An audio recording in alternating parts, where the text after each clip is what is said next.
emotionally, what was the most challenging scene to get right? The Jamie XX one, the one with Loud Places, the concert where she meets Max. But just, emotionally, that was shockingly affecting and challenging. I think it's a really emotive and like catalytic moment in the movie, but to actually do it, I think I didn't realize how deep into her headspace, into her grief I'd gone, and just was wrecked by it. And even now when I listen to that song, it's like a trigger song for me, but I don't know, I suppose it lent itself to the moment, the performance, I hope. This sounds like a cop-out answer, but like I found most of the scenes quite emotionally challenging, mainly because I think we were all struggling and hoping to find a right balance between like these two people, stricken in grief, but also like trying to be present with each other and find love and joy in this present moment. So I think every scene was trying to find that balancing act between levity and gravity. You wrote. I mean, every day was emotional. Working with these two. There were so many beautiful moments. That scene shooting her goodbye moment where she's letting Max go was huge. I think the scene where you discover the note and you ask your parents, like I think everyone on the set was bawling. Both of those scenes. Where he sort of is just like, take me back with you. It was so heartbreaking, and to see them get that raw was, I think you can't help but be affected as a crew. So those were big days, but every day was a big day. So yeah. What changed the most from the first version of the script to the version we saw on screen? Well, in the first version of the script in 2009, David was Harriet and Harriet was David. Ooh. Yeah. Ooh. What was the catalyst for changing that around? I think when I revisited the script, I've always been more drawn to writing leads as women in a lot of my work, most of my work, to be honest. And when I switched it around, it just felt instinctually better to me. And also, like meeting Lucy on top of that right afterwards, I was like, oh, I made the right decision. So. Okay, I want to talk about time travel. I'm a huge nerd. Yeah. So did you discuss like the boundaries and rules of time travel for this character, and were you informed about like, hey, you're going to have to go through all this, but the inevitable outcome will never change? Yeah, I mean, we definitely created the limitations of the course of the song, and I think we kind of used an emotional application throughout the movie, like to an extent that this could be a hallucination. Like I didn't want people to be quite sure until we get sort of later in the movie. But I think this idea that she couldn't change anyone else, this idea in our lives that like we always try to change things around us, and really it was more about accepting herself and accepting her own choices and understanding that she can change the path of her life, and she's the only one who can do that. So using that kind of emotional, psychological application kind of fueled all the mechanics of the time travel in the movie. I also find it really interesting when people do get a little caught up in the mechanics of it, and I understand why, but also it's like, it's a time travel movie, so there's already a suspension of disbelief. So it's just like we're time traveling, guys. There are things that maybe might not make sense on a pure scientific level, but Are you telling me that time travel is not real? By the way, we had a Q&A in Miami, and a woman stood up and goes, "Do you believe in time travel?" Do you believe it? I believe in the power of music as a time travel mechanism, for sure. No, but it is an interesting thing. Like if you're going into the role knowing like, okay, this is futile, right? Like, does that fuel your performance in those moments, knowing that like, I can act these scenes out, but I know it doesn't change is it fuel? No, it's so interesting that you say that, because I realize I've never considered that. Throughout filming, obviously, I think you're so wrapped up in those moments that you are that hopeful. You are hopeful that something will change. So I wasn't aware of the end, and you never want to play the outcome, obviously, either. So as Harriet, she's so fervently hopeful, and any back of her mind thought that might be the case, that it might be futile, she suppresses and puts that away. So I think there's like an inkling of that, but just knowing that means that you have that thought and you don't play it, and you allow the audience to kind of assume that. But yeah, no, I was rooting for her. I mean, I think we all were, but are you so tired of time travel questions post Umbrella Academy? You're like, multiverse is not real, everyone. Are you like, we're ready on that? It's not a real thing. Ooh. That's how tired I am of time travel. A sonic wave of... That was anger. Telekinetic. So sick that we knocked over this camera. I mean, I'm not sick and tired. No, It's just no, but I do. Look, I've gone to a lot of cons, I get it. like with Umbrella Academy, there was a lot of people that were questioning some of the minutia of it, and I understand. But to get into that conversation would mean to really dive into the mechanics of something that still does not exist in our reality. So you're saying time travel doesn't exist. You heard it here. You heard it here. Time travel. Like, I've got my soundbite. I'm out. We gotta go. Justin Min does not believe in time travel. It's a headline. Yeah. My favorite phrase is time is a construct, so I don't believe it. What are your relationships like with nostalgia? I know yesterday you were saying that you are someone who's prone to it. I am also that, so I'm curious, like, you know, are you trying to live more in the present? Do you have fond memories that like are good banked to go back to? Yeah, I think that's what this film has taught me. I think prior to filming this, I've always been a very, very sentimental, kind of skinlessly emotional person. And I know that you don't like necessarily benefit from that, but I'd never made an active effort not to be. And also because of this job, you utilize that so much. You so often pull from your own experience. So your past is constantly being referenced and utilized. And then doing this film, I don't know, I guess kind of woke something up in that, and I realized that I was too referential of the past, and it does, I think, inform you of the future, but you can't let it start to hem you in and inform how you operate. And I think now that I'm trying to be much more present tense, you open up a bit more, and like you open up to a sense of possibility and what if and spontaneity, and I'm much happier for that. You go first.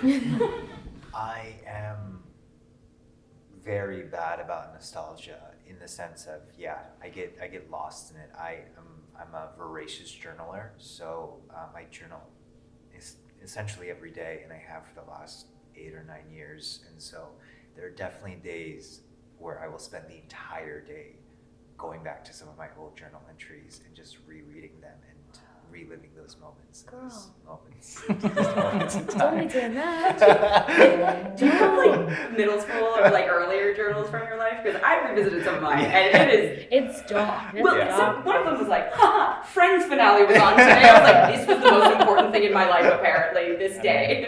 We were talking about it with Murdo the other day. But I will say, something that I've been learning to practice.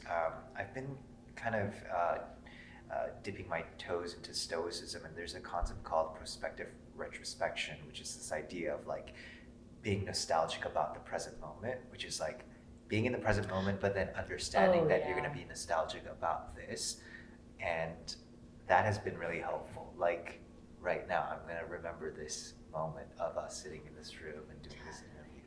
You heard it here. Justin Min is a stoic. Time travel denier. Stoicism. Exactly. I'm so curious what Stoicism is, but I will Google it after because I think I feel like it's a whole long. It's great. This film is your answer to the question, I think. Yeah, I think kind of. I mean, look, I'm profoundly affected by music.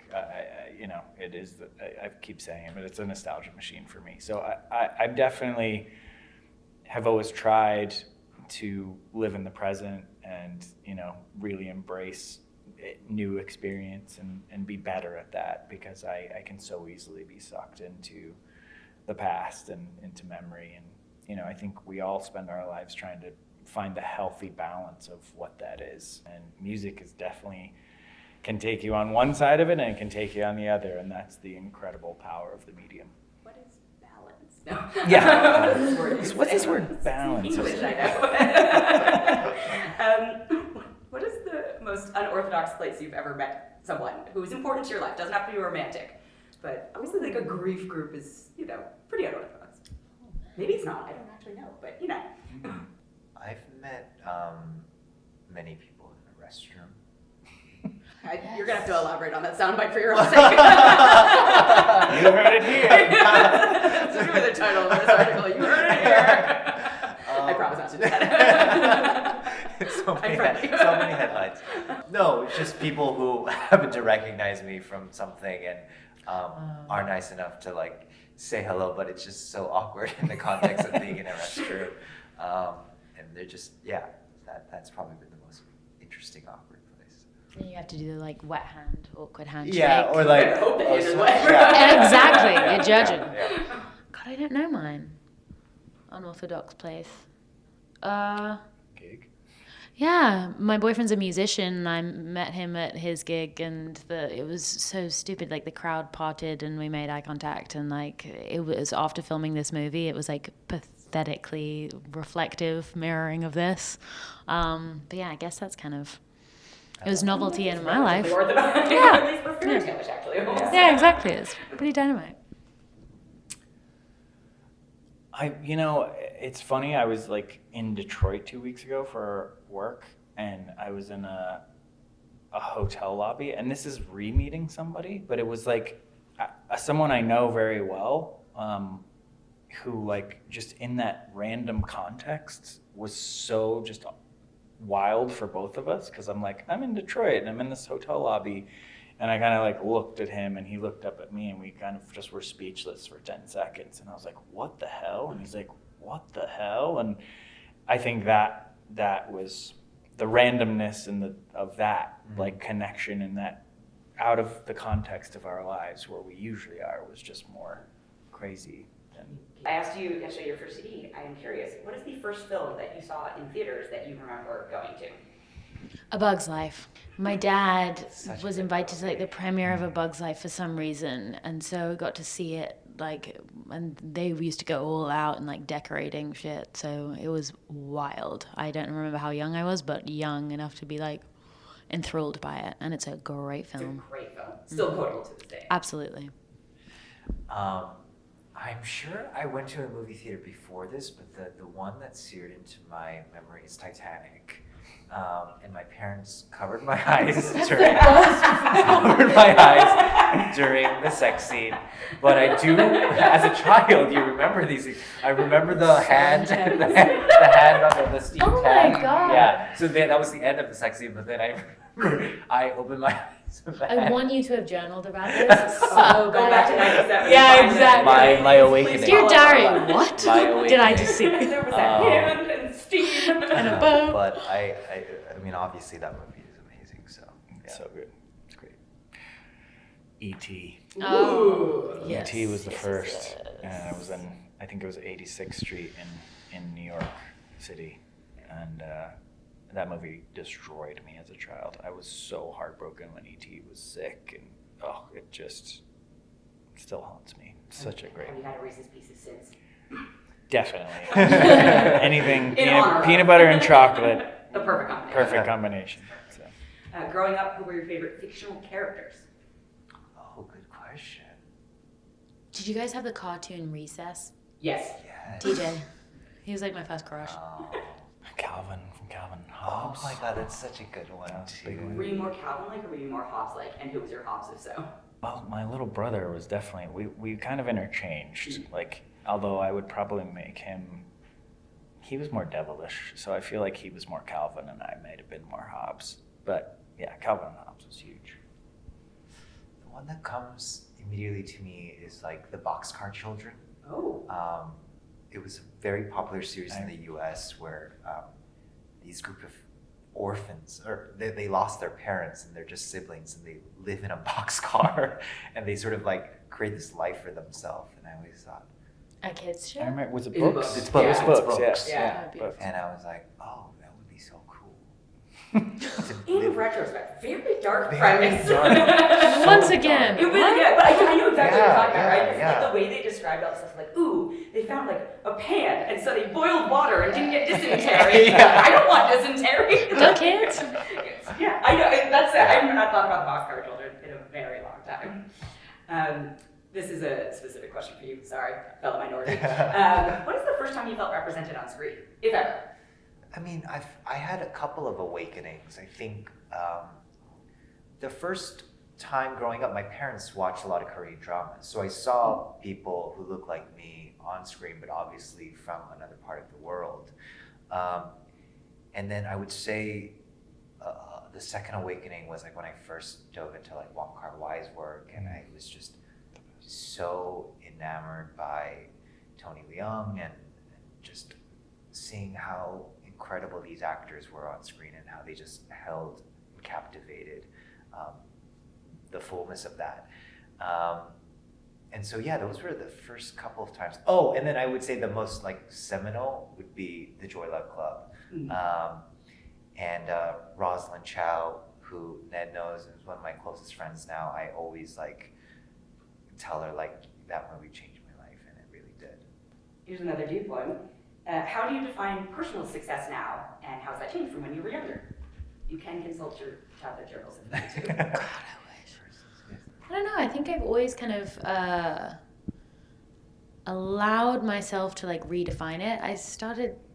I just remember like I never felt successful at school. Like I always remember feeling I wasn't good at the things you were supposed to be good at, and so was at a school where that kind of wasn't tolerated.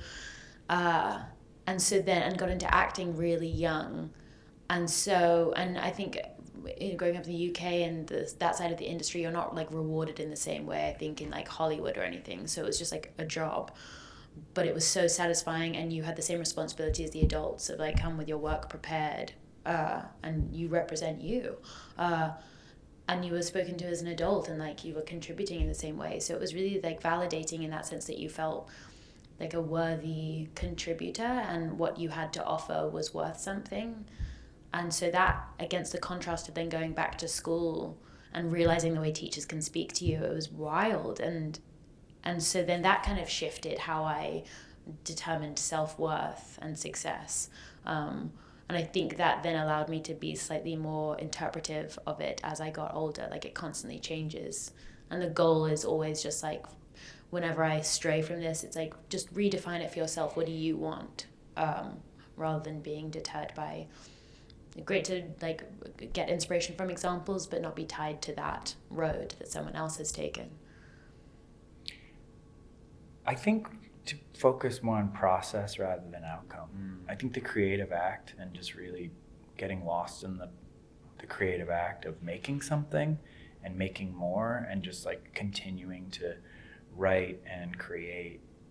If I get lost in that process, then I'm good. If I think about outcome, then I get into trouble. I also think that like I need to doubt myself at all times, because if I'm confident, I know I'm in trouble. So I think that was something so amazing about making this movie with, this group of actors, is we just had so much fun making it. And I think that was my favorite part, is just the time we were there shooting it on set. Kind of like you have so much time to like get a scene, and there's something so beautiful and awesome when you're all working together to find that synthesis and get something out of it. And at the end of the day, here's our thing, and it's no longer ours anymore. It's just out in the world. So I can't care about that. I think for me, I think a lot of people who grew up in immigrant households will relate. It's kind of this survivalist mentality for a lot of your life. And, when your parents sort of come here with nothing, they sort of impart that on you. And I think for a long time, it was just trying to survive. In the past few years, though, I think I've been so fortunate that has finally begun to shift, in the sense like I get to make a full-time living being an actor, and it's not necessarily about surviving anymore. It's like learning to thrive, and what that looks like. And that doesn't mean like more money or whatever. It's really about like, what are the stories that I want to hopefully be a part of telling, who are the people that I would love to collaborate with. And that's been something I'm really, really grateful for every day. Thank you all so Thank you, much. Thank you for Dana. spending so much time with me. I'm sorry.